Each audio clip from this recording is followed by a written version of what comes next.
महाराष्ट्र में बीजेपी ने अब तक का सबसे शानदार प्रदर्शन किया।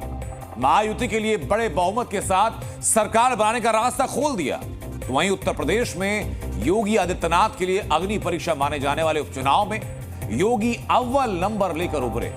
सारे पूर्वानुमान गलत साबित हुए और योगी आदित्यनाथ ने समाजवादी पार्टी को करारी शिकस्त दी। इन दोनों नायकों ने हिंदुत्व के विचारों को जनता तक पहुंचाया और उसके बाद जीत का सेहरा अपने सिर मंडराया।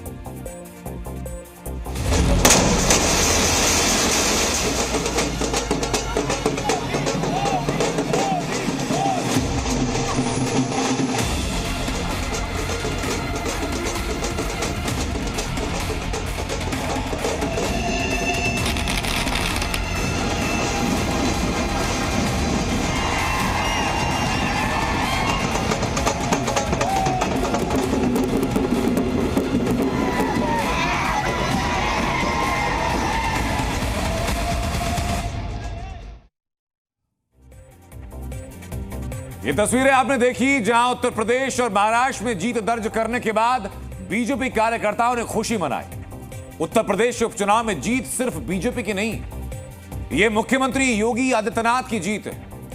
यह हिंदुत्व की जीत है, जिस हिंदुत्व को लेकर के योगी ने जिसको अपना मंत्र बनाया और विपक्ष की पूरी राजनीति को धराशायी किया।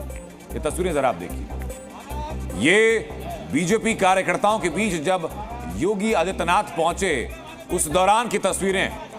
भूपेंद्र चौधरी आपको तस्वीरों में नजर आ रहे हैं, केशव प्रसाद मौर्य आपको तस्वीरों में नजर आ रहे हैं। लेकिन योगी के बटेंगे तो कटेंगे के नारे की जीत है, जिसने विपक्ष की पीढ़ीय राजनीति को धराशायी किया। योगी के नारे एक है तो सेफ है कि जीत है, जिसने हिंदुओं को एकजुट किया। यह योगी के मथुरा काशी बाकी है वाले ऐलान की जीत है, जिसने हिंदुत्व की अलख जगा दी।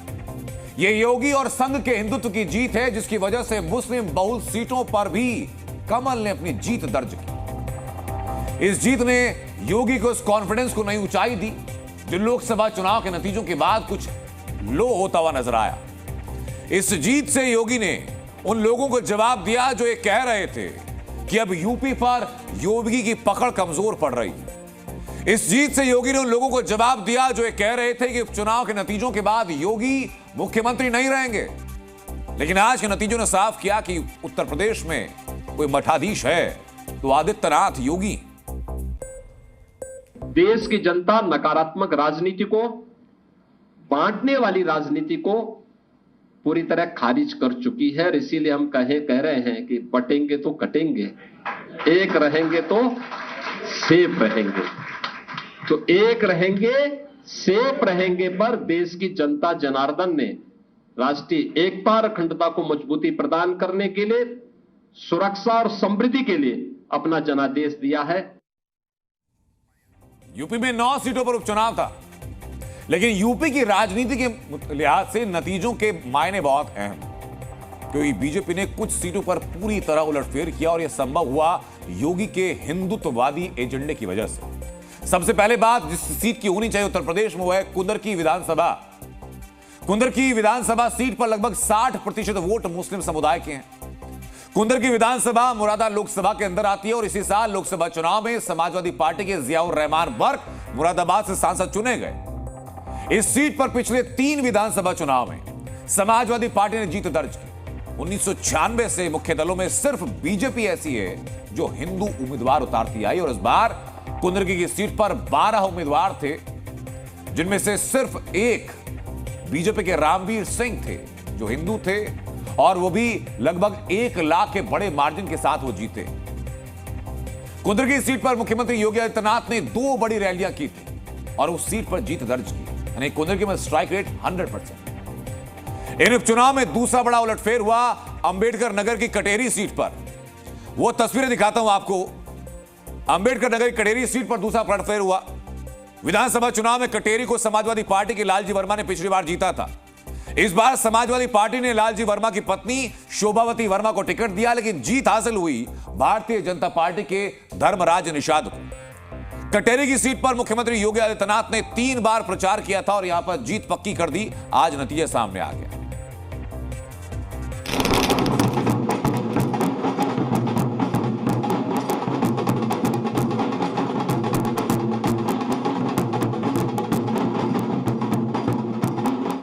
बहुत बहुत बधाई आप सबको। मैं 15 साल विधायक था, सब समाज के लोगों को भाईचारा बना करके और इस क्षेत्र का विकास किया। और उत्तर प्रदेश में, केंद्र और प्रदेश में भारतीय जनता पार्टी की सरकार है, इस क्षेत्र का विकास होगा। कांग्रेस ने, सपा ने और तमाम दलों ने ये धारणा बना दी थी कि मुस्लिम बीजेपी को पसंद नहीं करेगा, तो यहाँ समाज सबको नकार दिया और मुस्लिम ने भाजपा नेतृत्व को, मोदी और योगी को, और मैं प्रत्याशी के रूप में मेरा चयन किया है। तो उपचुनाव के नतीजों ने एक बार फिर यह साबित किया कि उत्तर प्रदेश में हिंदुत्व के पोस्टर बॉय योगी आदित्यनाथ हैं। इस चुनावी समर में योगी आदित्यनाथ का प्रचार 2 बिंदुओं पर था। पहला बिंदु, बटेंगे तो कटेंगे, ये इस मैसेज के जरिए हिंदुओं को एकजुट किया गया। दूसरा था डबल इंजन की सरकार की उपलब्धियों को लोगों तक पहुंचाना, और योगी आदित्यनाथ के दोनों मुद्दों को लगातार धार दी। नतीजा यह कि उपचुनाव के नतीजों के जरिए विपक्षी एजेंडे को पूरी तरह धराशायी किया गया। भाजपा जो कहती है करके दिखाती है।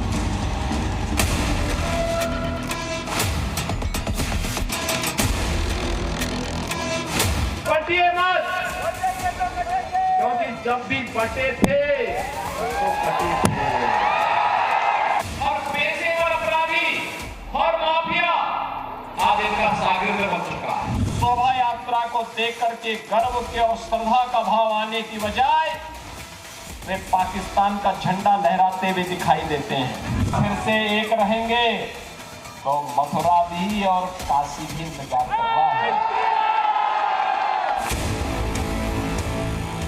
पीडीए, जातीय समीकरण, लोकसभा चुनाव में सेटबैक, ये थी वो चुनौतियां जो योगी आदित्यनाथ के सामने खड़ी थी।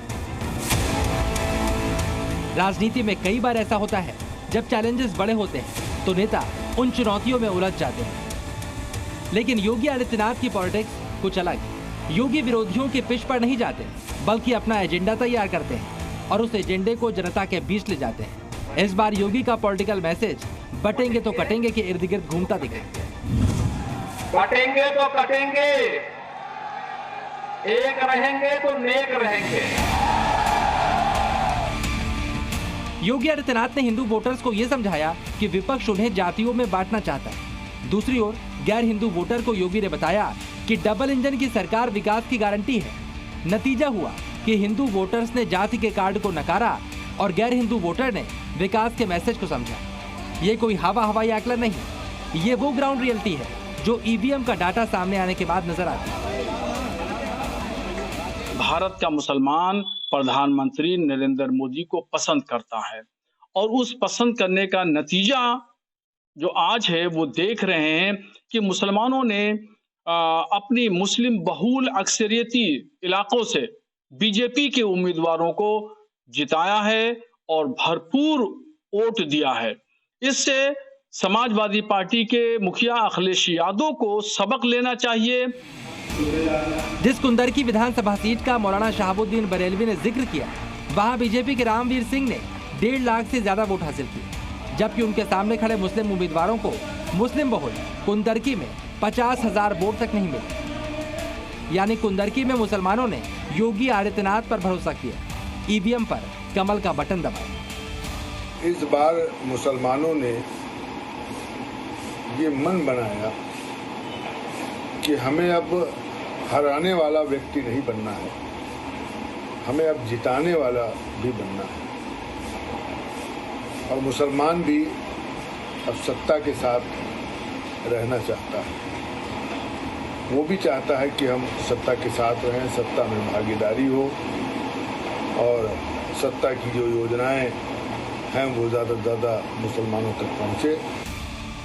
उत्तर प्रदेश की राजनीति को करीब से समझने वाले जानकारों के मुताबिक योगी का चुनावी स्टाइल यानी माइक्रो मैनेजमेंट और लगातार जनता से संवाद, ये भी वो कारण थे जिनके बलबूते योगी ने वो कर दिखाया जिसकी उम्मीद भी नहीं की जा रही थी। योगी आदित्यनाथ जी की मेहनत और जिस प्रकार से पूरे उत्तर प्रदेश में कानून व्यवस्था मजबूत और सुदृढ़ हुई है, उसके कारण ये लोगों का अता प्यार जो है उनके कामों पर, आदरणीय प्रधानमंत्री मोदी जी के कार्यों पर ये जनता की मुहर है। 2024 लोकसभा चुनाव में जो सेटबैक बीजेपी को उत्तर प्रदेश में लगा था, आज योगी ने न सिर्फ उसकी राजनीतिक भरपाई कर दी, बल्कि ये मैसेज भी दे दिया, यूपी की पॉलिटिक्स में योगी ही सुपरस्टार है। ब्यूरो रिपोर्ट, जी मीडिया। हर चुनाव में प्रचार के मुद्दे, नेताओं के बयान चर्चा का विषय बनते हैं, लेकिन उत्तर प्रदेश के उपचुनाव में एक बड़ी हेडलाइन का हिस्सा बनी। ये थी मीरापुर विधानसभा सीट की गली, जहां पुलिस और पिस्तौल को लेकर राजनीति हुई। मीरापुर विधानसभा सीट का नतीजा आ चुका है, लेकिन जहां हंगामा हुआ वहां पर नतीजों के बाद क्या हाल है, ये मीरापुर की डीएनए एक्सक्लूसिव ग्राउंड रिपोर्ट आपको बताएगी।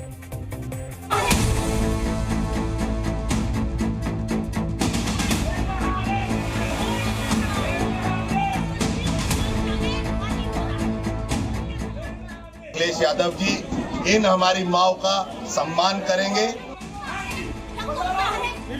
मीरापुर में मतदान के दौरान एक बड़ा आरोप लगा। आरोप ये कि पुलिस ने वर्दी और पिस्तौल के जोर पर मुस्लिम मतदाताओं को डराया और धमकाया, मुसलमानों को वोट तक नहीं डालने दिया। इस आरोप के जवाब में एक और वीडियो आया, जिसमें दिखा कि मीरापुर की इस गली में पहले पुलिस वालों पर पत्थर चले। पत्थर मार रहे भाई,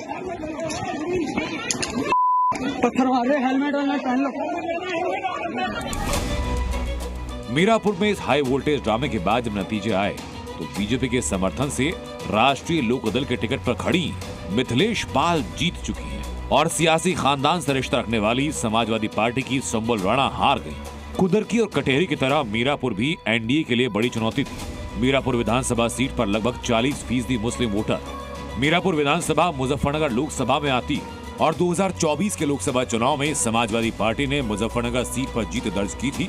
बात मुख्य दलों की करें तो इस बार सिर्फ एनडीए गठबंधन ने हिंदू उम्मीदवार को उतारा था। मीरापुर की जिम्मेदारी खुद बीजेपी के प्रदेश अध्यक्ष भूपेंद्र चौधरी के हाथों में थी और सीएम योगी ने इस सीट पर 2 बार रैली की। जीत का श्रेय तो मैं अपने दोनों भारतीय जनता पार्टी, राष्ट्रीय लोकदल के दोनों शीर्ष नेताओं को देना चाहूँगी। ऐसा कोई नहीं हुआ कि पथराव हुआ है, लेकिन पथराव उन्होंने आपस में ही किया है। पुलिस की तरफ से कोई कमी नहीं रही, पुलिस ने तो उनको रोकने का काम किया है और झगड़ा होने से रोका है। उस टाइम मेरी गाड़ी भी वहीं पे थी, आसपास में। मीरापुर के चुनावी समर को जीतना आसान नहीं था, लेकिन बीजेपी और संघ की रणनीति और योगी मैजिक ने मीरापुर के मुश्किल मोर्चे पर कमल ध्वज फहराया। ब्यूरो रिपोर्ट, जी मीडिया। जी न्यूज़।